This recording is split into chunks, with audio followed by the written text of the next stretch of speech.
madaxweynaha Soomaaliland Axmed Maxamed Maxamuud Silaanyo oo saddexdii maalmood ee u dambeeyay ku sugnaa magaalada Berbera isagoo la sheegay inuu nasasho ku qaadanayo ayaa saaka subaxnimadii hore kormeer ku tagay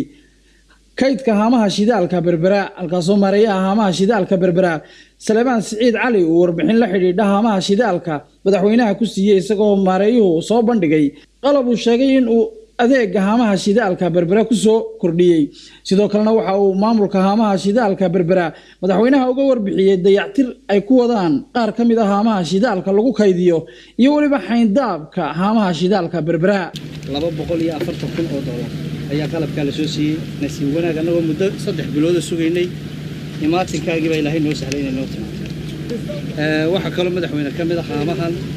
oo muddo aan la dayactirin waxay makiinoo socdo 5 haamood oo aan ku bixinay kontaraaga 400 oo iyadana aan lacagteedina hayno oo $116,000 lagu dhameystirayo oo diyaar kambanigina aan siinay aan noona dhagxiyo waxa kale kamid ah madaxweynaha qabadkii inaanu ballaarinay xerada oo aan ku darnay 400 oo mitir oo dibadda ka ah oo shaqadina gacantay marka lagu hayo ay soconayso lacag ilaa $750,000 ay ku kacayso aan rajaynaynaa madaxweynaha lacag milyan ku dhow iyadoo lacagtayada iyo dakhligii haamaha soo galay dayactirkeedii marka dambe iyadoo sidan ka muuqaal badan oo ka qurux badan in Ilaahay noo ka keeni doono nagana dhigi doono kuwii xaqiijiyay hadafkii aad ka lahayd inaad ka wareejiso kambanigii Total xukuumadana aad gacanta u geliso taasaanaanu ka duulaynaa inaanu himilooyinkaaga xaqiijino madaxweyne waa kugu soo dhaweynaa aad baan idinku hambalyaynaa hawsha fiican aad qabateen Ilaahay wax ka baryayo inuu muxuu hawsha Ilaahay la qabto aynu kuna guuleysano marka hawsha halka ka sii wada meel fiican oo baraysan ay la qabto insha Allah waxa kale madaxweynaha Soomaaliland iyo maamulka haamaha shidaalka Berbera oo ay wehelinayaan mas'uuliyiinta gobolka saaxil degmada Berbera iyo maamulka sare ee dekedda Berbera ay si wada jira u dhagax dhigeen jidlaamiya oo haamaha iyo magaalada Berbera isku xidhi doona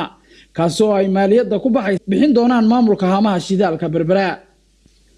madaxweyne Axmed Silaanyo ayaa sidoo kale waxa uu kormeer booqasho ah ku tagay xarunta guud ee ciidanka ilaalada xeebaha Soomaaliland ee saldhigga Berbera halkaasi oo ugu horeyn madaxweynaha ay salaan ku siiyeen cutubyo ka tirsan ciidankaasi ilaalada xeebuhu kadibna waxa ay mas'uuliyiinta ciidanka ilaalada xeebuhu madaxweynaha dulgeeyeen nooc kamid ah gaadiidka badda ee adeegsadaan ciidankaasi ilaalada xeebuhu gaar ahaan doonyo cusub oo hadda ciidankaasi loo keenay kuwaasi oo ah doonyaha aadka u dheereeya oo lagu ilaalin doono xeebta dheer ee qaranka Soomaaliland waxaana doonyahaasi adeega ay qaban doonaan madaxweynaha warbixin kooban ka siiyay taliyaha guud ee ciidanka ilaalada xeebaha Soomaaliland 12 way cusub yihiin koox bay u baxayaan waxa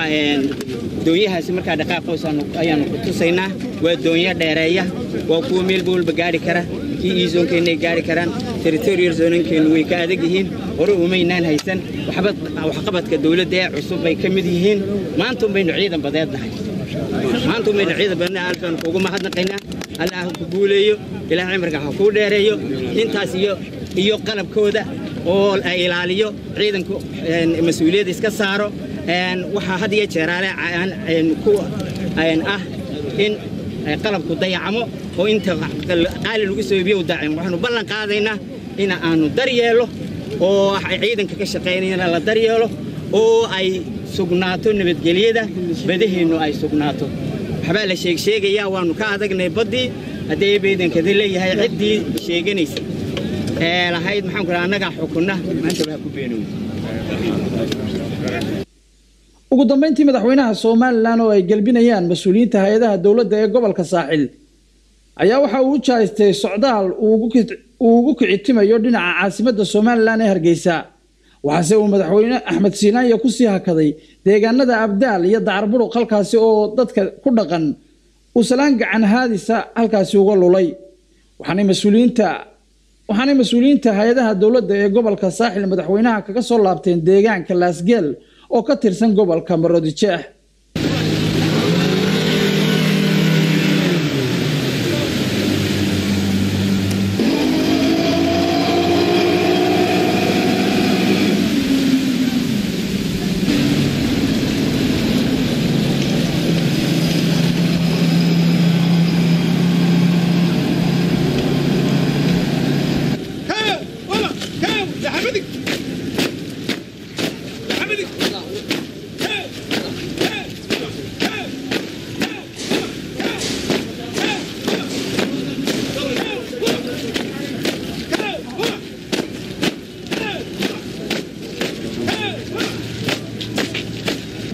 محمد عبد الله سوفرسته سومالي channel xarunta ciidanka badda ee magaalada Berbera